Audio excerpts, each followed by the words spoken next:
성도 여러분, 2025년 새 봄을 맞이하게 됐습니다. 이제 새 봄에는 우리 이야기로 풀어가는 성서학당 과목을 공간복음서를 함께 공부하려고 하는데, 공간복음서가 마태, 마가, 누가복음이기 때문에 양이 많아요. 그래서 오늘은 그 개괄적인 서론 이야기를 나누기로 하고, 또 다음 주에도 그렇게 나누기로 하고요. 그리고 그래서 마태복음부터 공부해 가겠는데, 우리 성도 여러분의 마음속에는 이번 학기가 복음서와 함께 걸어가는 그런 소풍길처럼 즐거운 그런 성서학당의 시간이 됐으면 좋겠어요. 뭐 신학적이고 뭐 이렇게 깊은 성서 해석학적인 이야기까지 다룰 수는 없지만, 우리가 성경을 조금 짜임새 있게 볼 수 있는 그런 눈을 갖게 되고 또 이해력을 갖게 되면 이번 성서 학당의 목적은 이루어진다고 저는 생각이 되집니다. 바라기는 이제 이번 기회에도 이제 복음서를 좀 많이 읽으시면서 우리 주님과의 특별한 교제가 이루어지는 그런 시간들을 갖게 되기 바랍니다.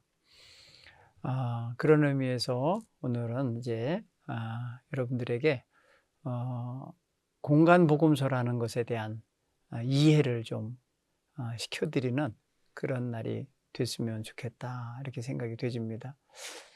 우리가 공간 복음이라고 그러면 말이 성경에도 안 나오는 말이거든요, 그 말은.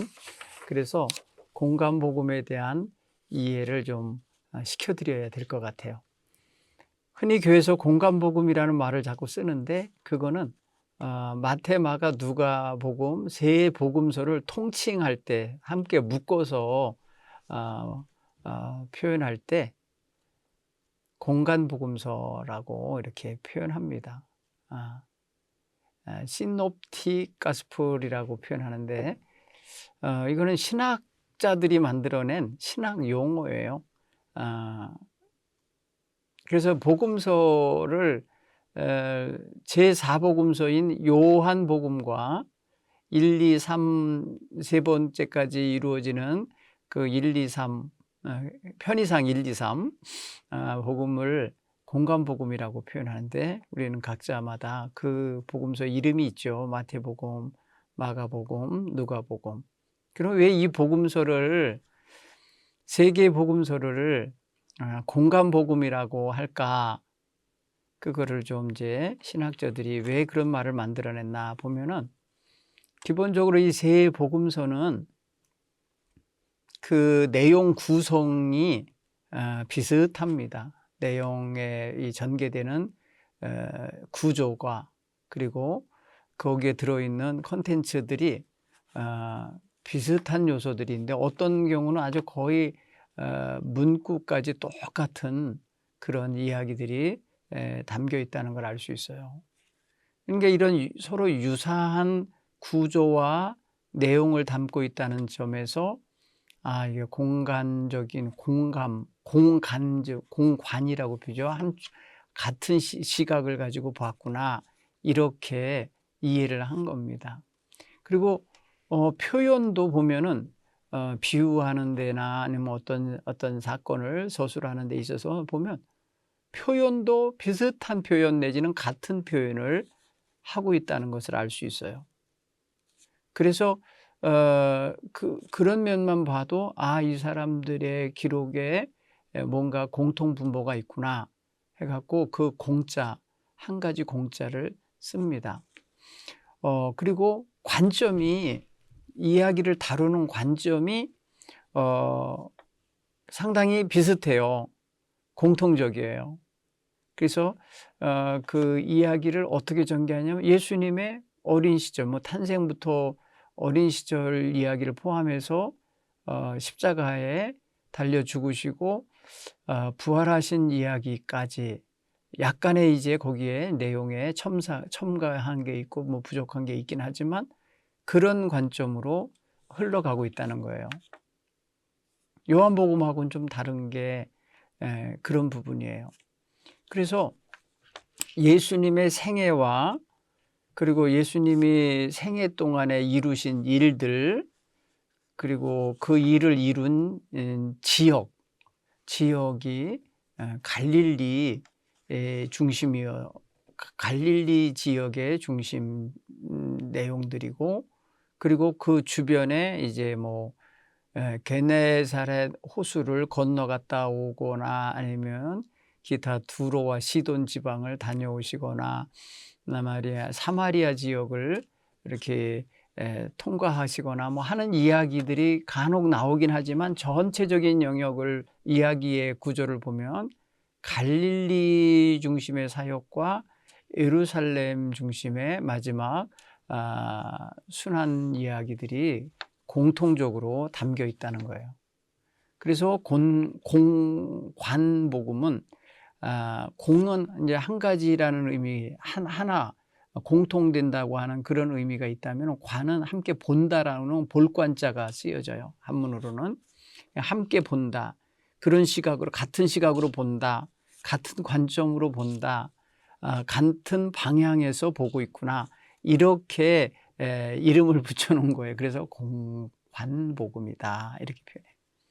공관복음이라고 말했을 때에 신학자들이 찾아내는 특징이, 그래서 아까 서두에서 말씀드린 것처럼 공통적인 이야기를 쓰고 있고, 그 이야기의 배치 구조이죠. 편집 구조나 이렇게 이야기가 들어있는 그 이야기 구조가 거의 대동소이하게 일치하고 있다라는 거예요.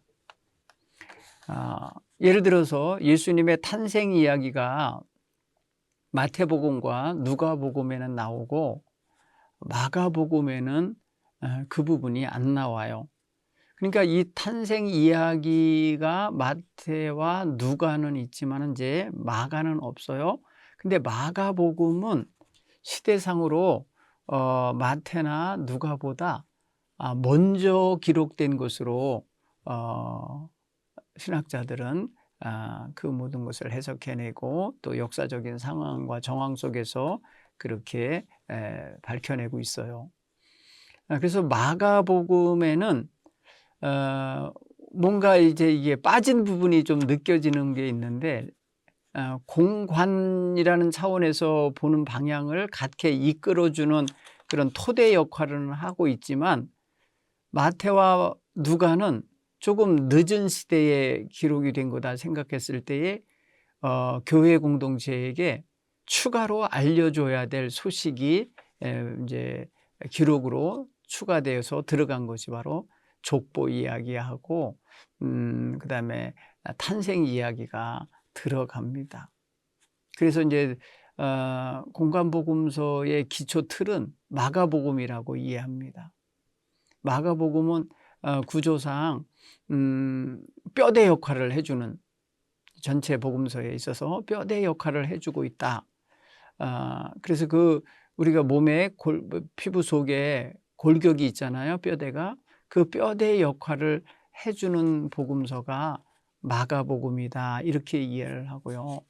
그 마가복음의 뼈대 위에 공통적으로 마태도 누가도 그 뼈대를 가지고 기록을 하되, 마가복음 시대에는 기록되어 있지 않았던 것들을 추가로 기록한 것들이, 추가 본문들이 더 들어가는 게 그 예수님의 탄생 이야기나 족보 이야기, 그 다음에 많은 비유 이야기가 나오는데, 특히 마태복음과 누가복음에는 그 저자들만의 특수 본문들이 있어요. 그러니까 마가복음에는 없고, 뼈대가 되는 마가복음에는 없고, 마태와 누가복음은 공통으로 갖고 있는, 두 사람이 공통으로 갖고 있는 것도 있지만 마태만 갖고 있는 것도 있고, 마태는 없고 누가만 갖고 있는 이야기가 있어요.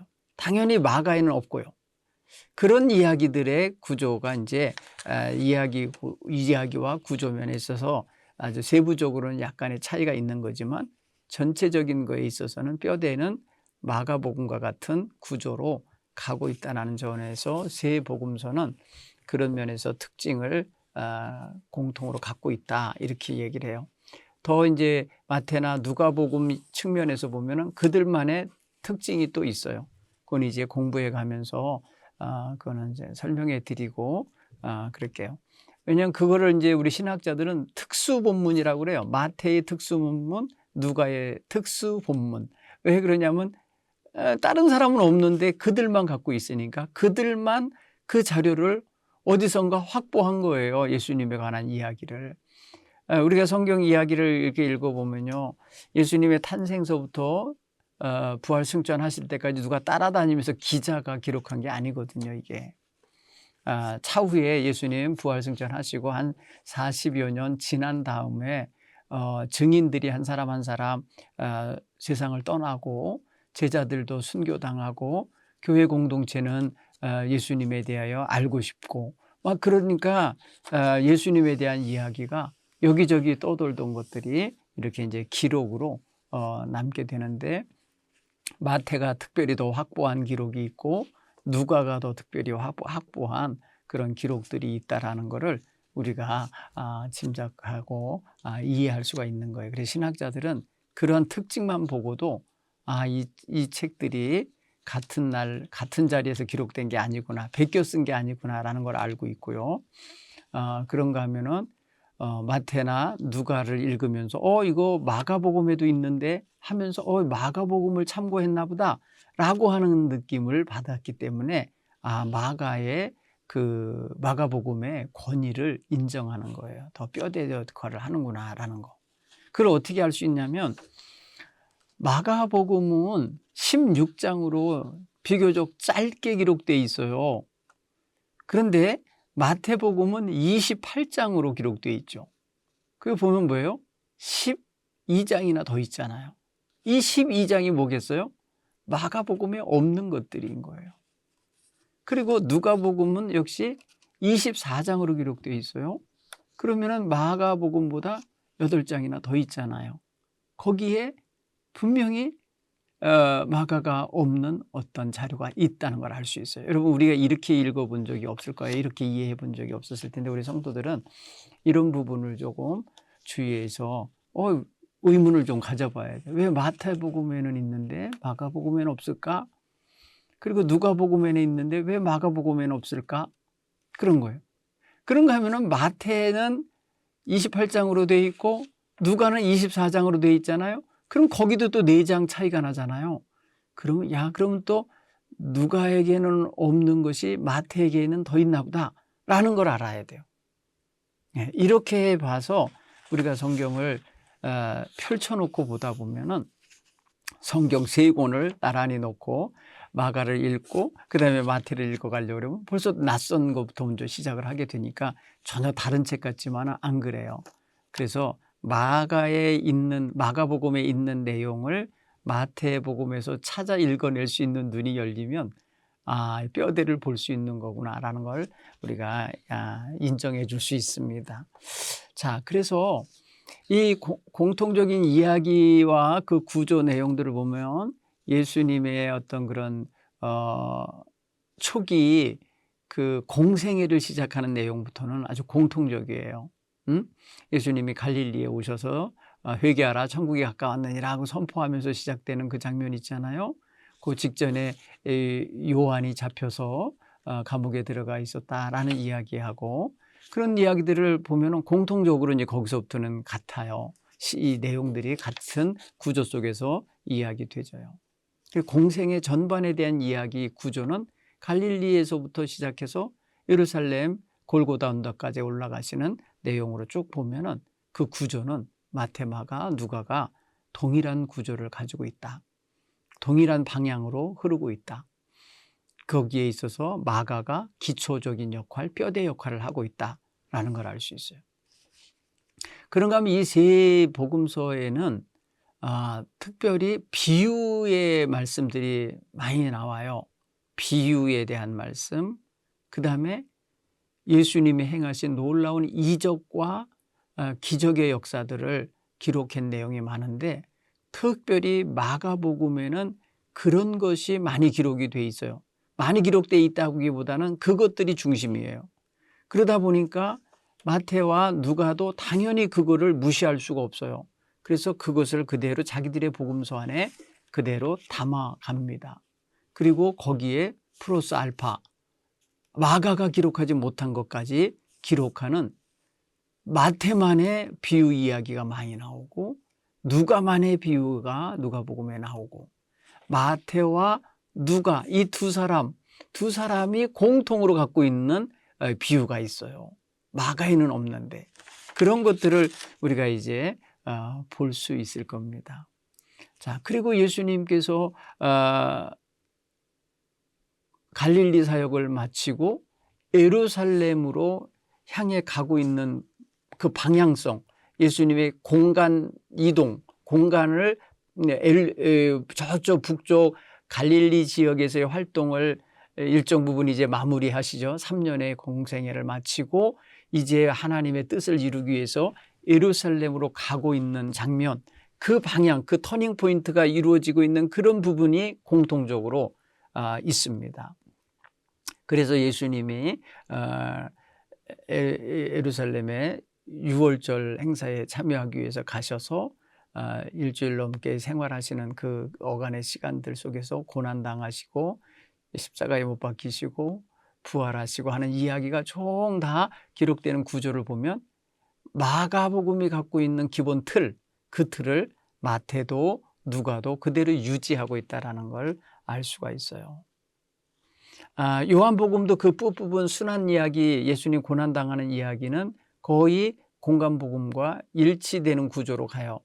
그런데 요한복음은 여기서 조금 잠깐 언급한다면 예수님이 갈릴리 사역을 마치고 예루살렘으로 가셔서 마지막에 구원 사역을 이루시는 것으로 이렇게 딱 일방향으로 기록되는 공간복음과 다르게 요한복음은 예수님이 유월절을 여러 차례 경험하고 계신 이야기를 말해요.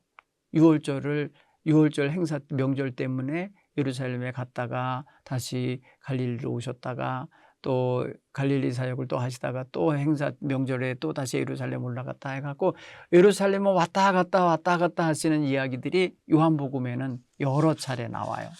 그래서 유월절도 3번인가 나오기 때문에 예수님의 공생애가 3년이다, 3년 가량 된 거다라고 하는 걸 찾아내는 것도 사실은 요한복음이 근거가 되는 건 맞아요.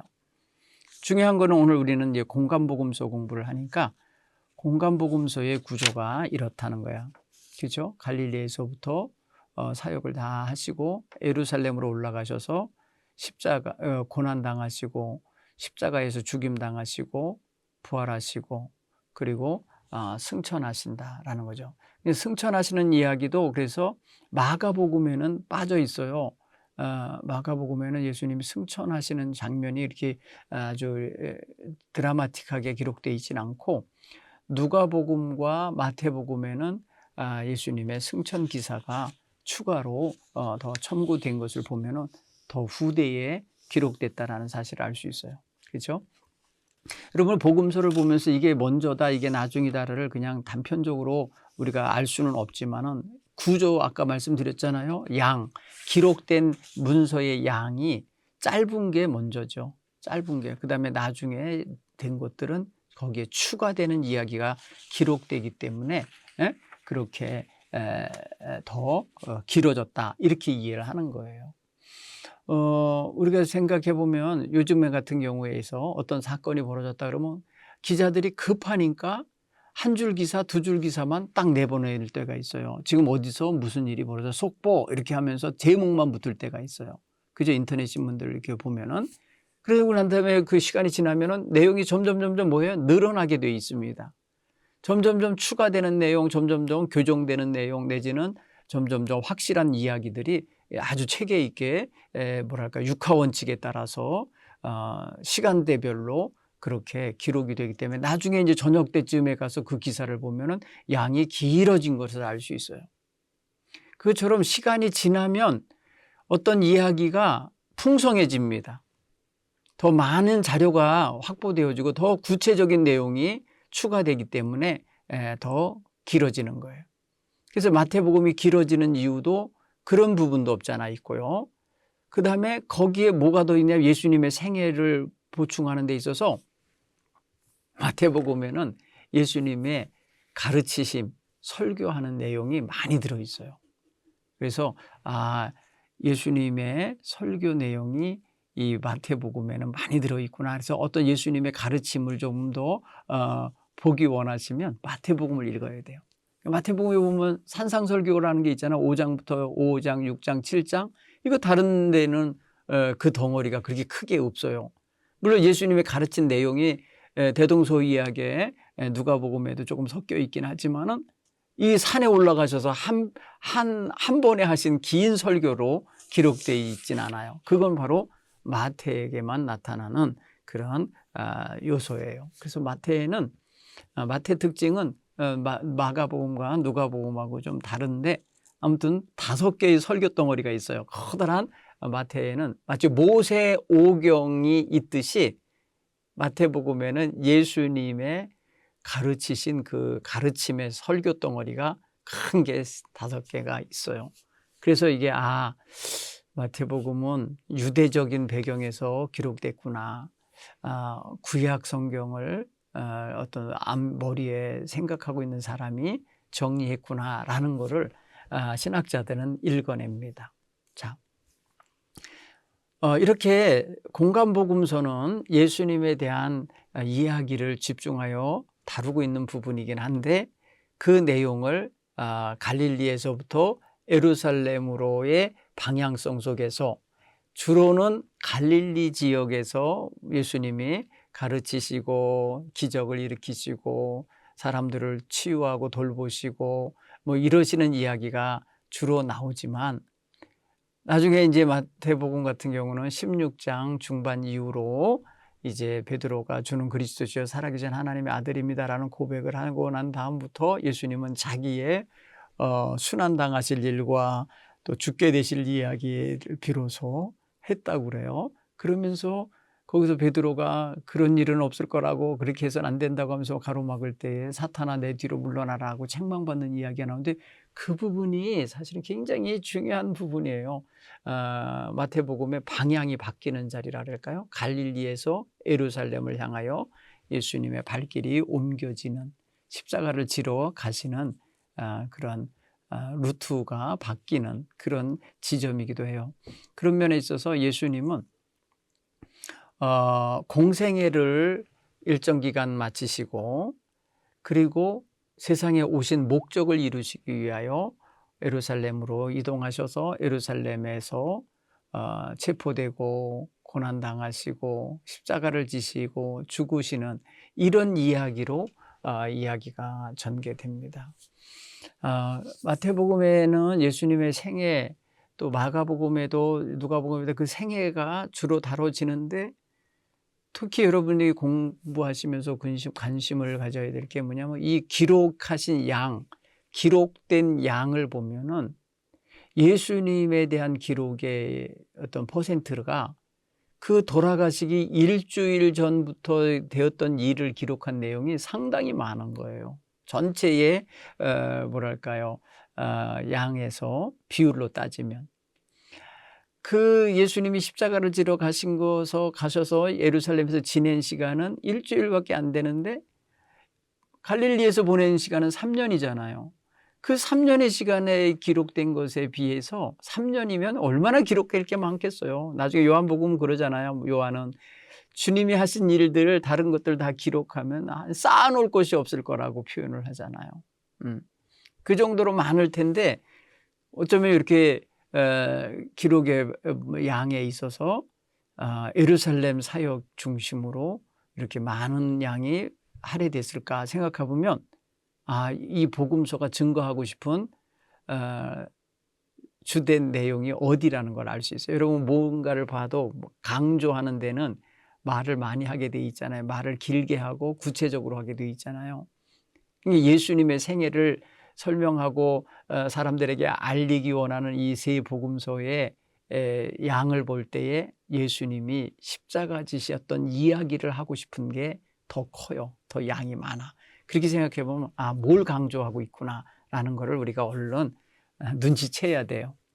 물론 여러분 기적과 이사를 일으키는 이야기 한 이야기마다 그냥 전부 기록해갖고 아주 디테일하게 세세한 내용까지 쓰면야 양이 얼마나 많아지겠습니까?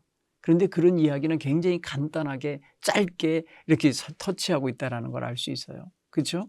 그 엄청난 일임에도 불구하고 뭐 무리를 걸으셨다든지 아니면 무슨 많은 사람들을 먹이셨다든지 뭐 죽은 자를 살리셨다든지 사실 이런 이야기를 쓰면요 사실은 몇 장을 거쳐서 세세하게 기록해야 멋진 거 아닙니까? 그런데 복음서는 그거를 구체적으로 길게 기록하고 싶어 하질 않아요.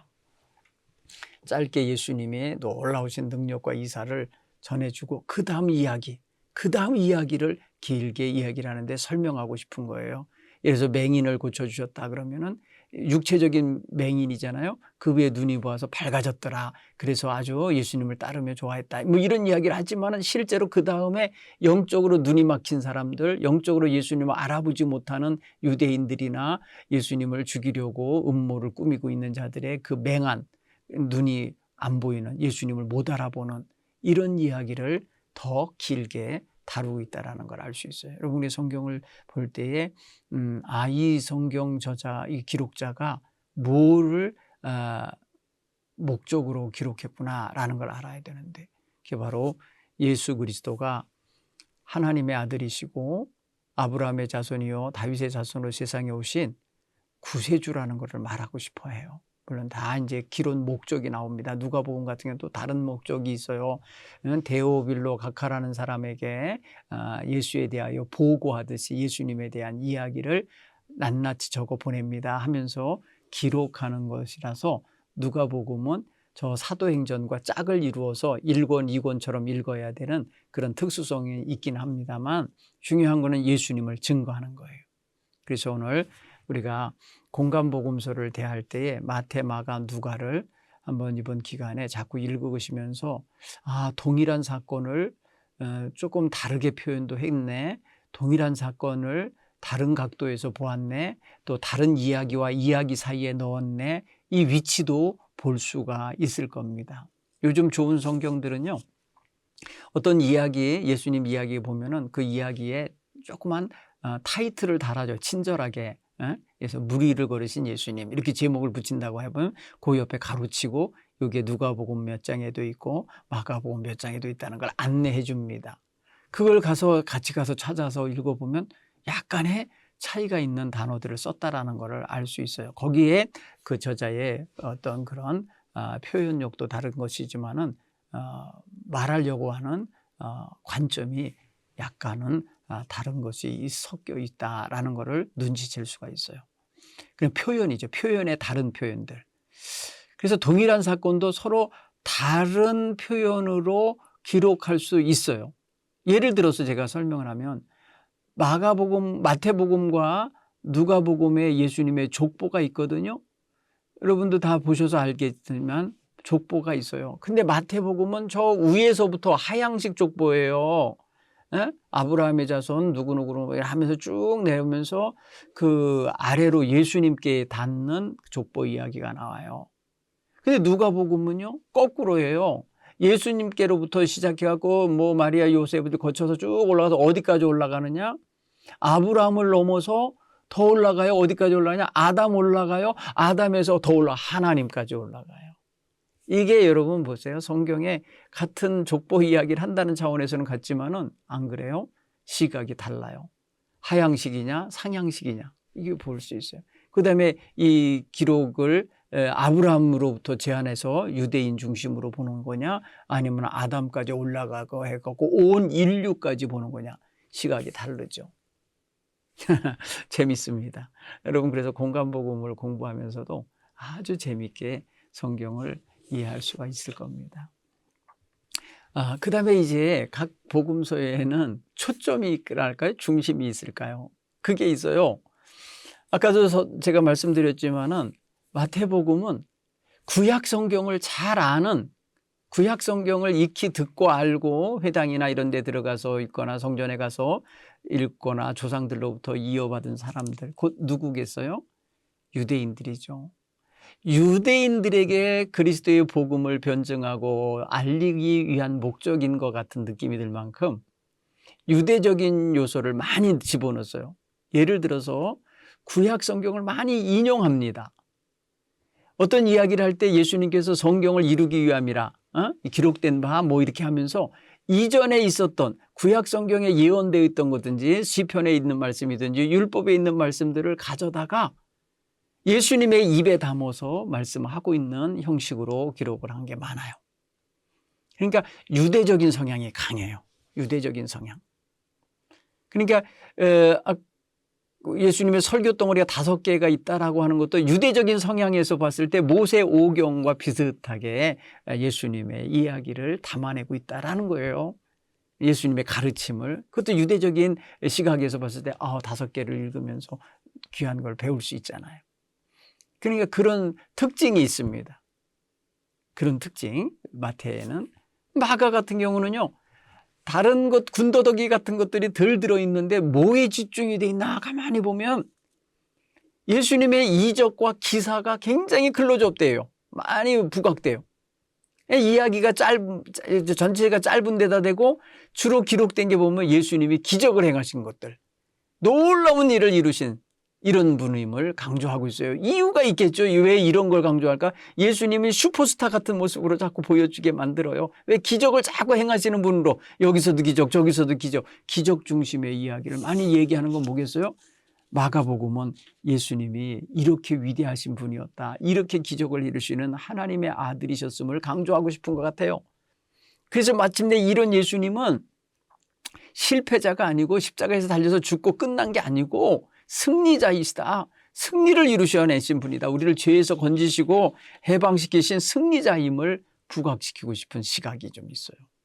여러분 마가복음을 읽어보시면서 예수님의 놀라운 기적과 이사를 많이 읽게 돼요.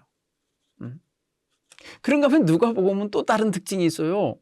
누가복음은 조금 뭐랄까, 아까 누구에게 보낸 거라냐면 로마의 어떤 관료 중인 데오빌도라는 사람이 있었나 본데 각하라고 한 거 보니까 굉장히 높은 사람인 것 같아요. 근데 그 사람에게 보고 형식으로 지금 유대 땅에서 있었던 예수 사건과 예수에 대한 이야기가 이렇게 있습니다라고 하는 걸 전해주기 위한 이방인에게 예수님을 변증하고 이방인에게 예수님을 알리는 형식으로 되어 있는 거예요. 그래서 그 당시의 문화, 그 당시에 유대 사회에서 좀 배척하고 외면했던 이방인들에게 복음이 전해져가는 이방 성향이 강해요. 누가복음을 읽으시면. 그리고 여인들에 대한 강조점이 많아요. 당시에 여인들이 얼마나 차별받고 소외당하고 외면당했습니까? 그리고 가난한 사람들 소외당하고 아주 뭐랄까 핍박받고 수탈당하는 그런 대상이잖아요. 이방인들 또 그렇게 외면당할 사람들이잖아요. 그런데 이들이 많이 등장합니다. 누가복음에 보면 여인들의 활동이 아주 크게 부각된다든지 이방인에 부각된다든지 이렇게 어떤 관심과 초점이 다른 사람들에게, 유대인이 아닌 다른 사람들에게 향하고 있다는 것을 감지할 수가 있어요. 여러분 여기까지 볼 수 있는 눈이 열리시면 아마 누가복음이 더 새로워질 거예요. 그리고 보는 눈이 아주 열릴 거예요. 그러니까 누가복음을 읽다 보면 이런 느낌이 또 다르네, 마태하고 또 다르네라는 걸 알 수 있는 것들이 있어요. 죄인들, 돌아온 죄인들, 탕자 비유 같은 거 있잖아요. 이게 누가복음에만 있어요. 아무튼 누가복음에만 나오는 이야기들을 나중에 한번 여러분들이 스스로들이 찾아 읽어낼 수 있는 그런 감각까지 생겼으면 좋겠어요. 자, 그리고 공간복음에는 약간의 이제 차이점도 있다 그랬잖아요. 유사점이 많은 반면에 차이점도 있다 그랬잖아요. 이 차이점을 발생하게 만드는 것은 목적 때문에 그래요. 소위 말해서 누구에게 이 복음서를 읽힐 것이냐, 누가 읽었으면 좋겠냐라고 하는 초점에 있어서 상대가 다르면 당연히 이야기 방향이 또 초점이 달라질 수밖에 없죠. 그런 면에서 아까 유대인들을 중심으로 읽게 하려고 한 거, 그 다음에 마가복음 같은 거, 왜 승리의 슈퍼스타 같은 이적과 기사를 일으키고 승리하신 예수님에 대해 강조할까? 그거에 대하여 신학자들은 이렇게 해석해냅니다. 읽어냅니다. 마가복음이 기록되던 당시에는 이스라엘 백성들이 정말 역사적으로 가장 고난을 당한 때예요. 가장 어떤 고난을 당하냐? 로마로부터 완전히 짓밟힘을 당하고 예루살렘의 돌 하나 위에 돌이 남아있지 않을 만큼 파괴당하고 불태워지고 유대인들이 전부 다 예루살렘에서 쫓겨나고 그래서 온 세계의 디아스포라로 흩어지게 돼요. 이런 고통을 당하는 로마와의 전쟁을 겪는 상황이에요. 그때에 예수 믿는 사람들 핍박당할 수 있고 고난당할 수 있고 괴롭힘을 당할 수 있고 죽임당할 수가 있으니 얼마나 많은 사람들이 배교하고 교회를 떠나고 예수를 버리게 됐겠어요. 그런 상황에서 우리가 믿는 예수님은 힘없는 예수님이 아니고 능력 없는 예수님이 아니고 이 위대한 역사를 일으키신 놀라운 기적을 이루신 예수님이었음을 강조하는 거예요. 예수님은 지금 진 게 아니고 실패한 게 아니라 우리를 구원하신 승리자이심을 부각시키는 거죠. 왜냐하면 절망하고 있는 백성들에게 나라가 로마로부터 온전히 핍박을 당하고 부서지고 있는 상황 속에서 얼마나 절망하겠어요. 그래서 그들에게 희망도 주고 예수 안에서 승리할 수 있음을 믿게 해주고 하면서 예수님의 그 놀라운 기적과 이사를 행하시는 일들을 그거를 강조하고 있다. 이렇게 보고 있는 거예요. 누가복음 같은 경우는 왜 그 고위 관료인 로마인에게 보고를 해야만 하나?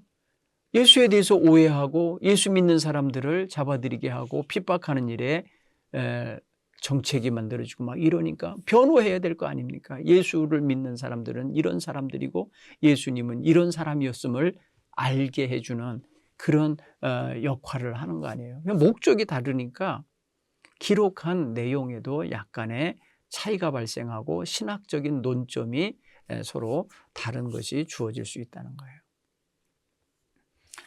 그리고 이제 신학자들은 이 공간복음서를 이해하면서 주된 내용은 틀은 마가복음이 기준이 돼줬구나. 마가복음이 제일 먼저 나오니까 그 마가복음 이야기를 여기서 저기서 사람들이 복사해서 사본으로 만들어서 베껴 써다가 읽었을 거 아닙니까? 많은 사람이 읽게 됐고 듣게 됐을 거 아니에요? 그 이야기를 기본 틀로 삼는 거예요. 마태, 마가의 뼈대는 마가복음. 그리고 뭐가 또 하나 있느냐? 예수님의 특별한 말씀들만 모아놓은 자료가 있었구나.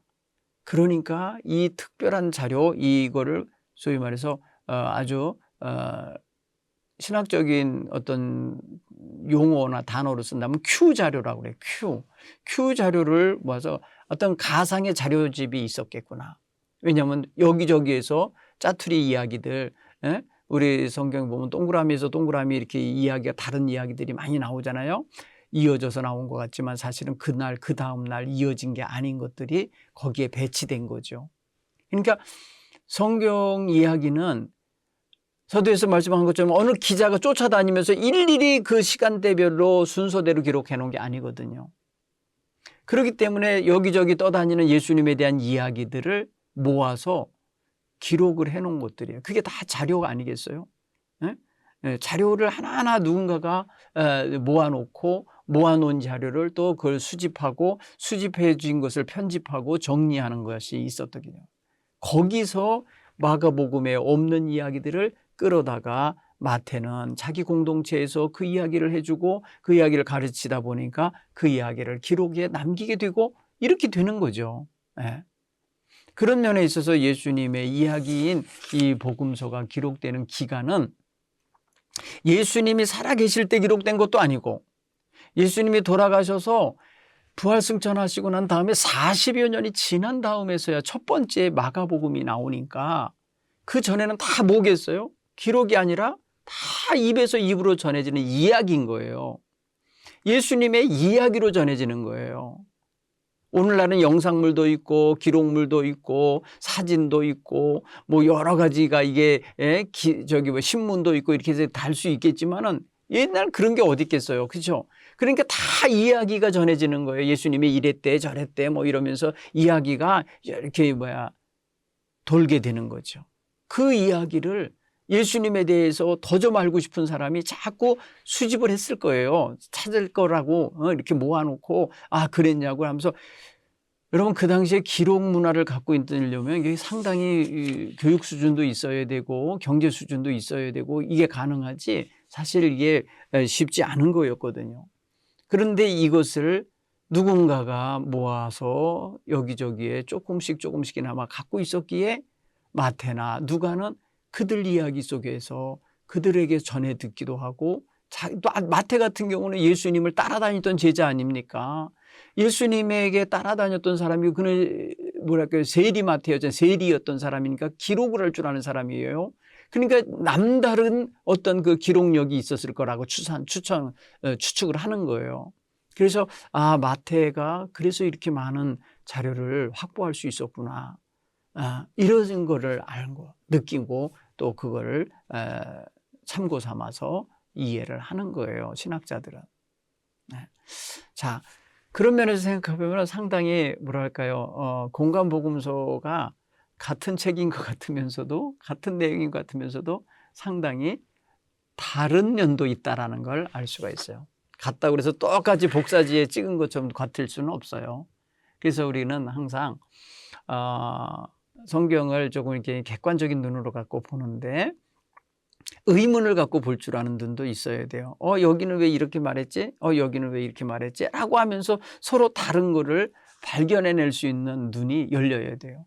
그거 없이 그냥 맹목적으로 그냥 읽어만 가서는 전체적인 걸 이해하고 파악하는데 많이 부족함을 여러분 느끼게 돼 있어요. 그러니 오늘 우리가 공간복음에 대한 이런 시각을 조금 넓히면서 조금 더 공부에 박차를 가했으면 좋겠어요. 끝으로 제4복음인 요한복음과의 약간의 차이도 있음을 제가 좀 설명하고 오늘 강의를 마치겠습니다. 요한복음은 공간복음, 마태마가, 누가복음과 달리 예수님에 대하여 강조하고 표현하는 게 좀 달라요. 언어도 벌써 아주 고급스러운 철학적인 언어들이 많이 쓰여져요. 표현도 아주 아름다워요. 그리고 신학적인 초점도 보면은 예수님의 그 인성보다 신성을 많이 강조해요. 예수님이 하나님의 아들이셨음을 강조하는 내용들이 주로 발견이 됩니다. 그 내용 구성과 내용 차이도 이제 아까 말씀드렸잖아요. 예루살렘을 명절 때마다 오르내렸던 기록들이 순서대로 있다든지, 그 다음에 거기에 표현되어지는 내용들이 조금 철학적인 용어 내지면 형이상학적인 용어들이 많이 써요. 로고스, 그 당시에 헬라 철학의 그 영향이 많이 가미되어 있다는 걸 알 수 있어요. 그 다음에 그런 자기 계시 형식의 언어들이 많이 쓰여지는데, 나는 선한 목자다, 나는 양의 문이다, 그 다음에 나는 길이다, 나는 진리다, 나는 생명이다, 그렇죠? 이런 표현들 많이 쓰죠. 나는 참포도 나무다, 이런 식으로 해서 예수님이 나는 누구다, 나는 누구다라고 하는 이런 예수님 자기 계시가 상당히 많이 등장합니다. 여러분, 이거 다른 복음서에 없어요. 여러분, 다른 복음서에서는 그렇게 표현 안 해요. 그죠? 다른 복음서에서는 인자는 이렇게 표현하시죠. 그 다음에 요한복음에는 특히 예수님이 자기 자신을 소개할 때 나는 하나님 아버지가 보내서 왔다는 보냄받은 자 이야기를 자꾸 해요. 나는 나를 보내신 이의 뜻을 행하려 함이라. 나를 보내신 이가 나와 함께 하심으로 내가 혼자 있지 않도다. 이러면서 나를 보내신 이 곧 하나님과의 관계를 자꾸 유지하고 하나님을 아버지라 부르며 그의 아들이심을 이렇게 강조하는 이야기들이 성경에는, 요한복음에는 많이 나와요. 그리고 그거에 대해서 집중해서 유대인들이 예수님을 핍박하는 빌미로 삼아요. 신성모독을 했다, 이런 식으로 해서. 그렇게 해서 요한복음이 강조하는 내용들을 보면은 예수님의 어떤 그런 신성, 예수님이 자기 자신을 표현하신 자기 계시의 말씀, 이런 것들에 시비가 많이 된다라는 걸 알 수 있어요. 그리고 예수님이 행하시는 이적과 기사를 통해 사람들이 예수님을 믿게 된다는 그 믿음을 또 강조하고, 요한 복음만이 아니라 요한 서신도 기록했다고 신학자들은 얘기하는데, 요한 서신들의 이야기 속에 보면은 조금 영지주의라고 하는 이단 사상이 교회를 어지럽히던 시절에 기록됐다는 걸 알 수 있거든요.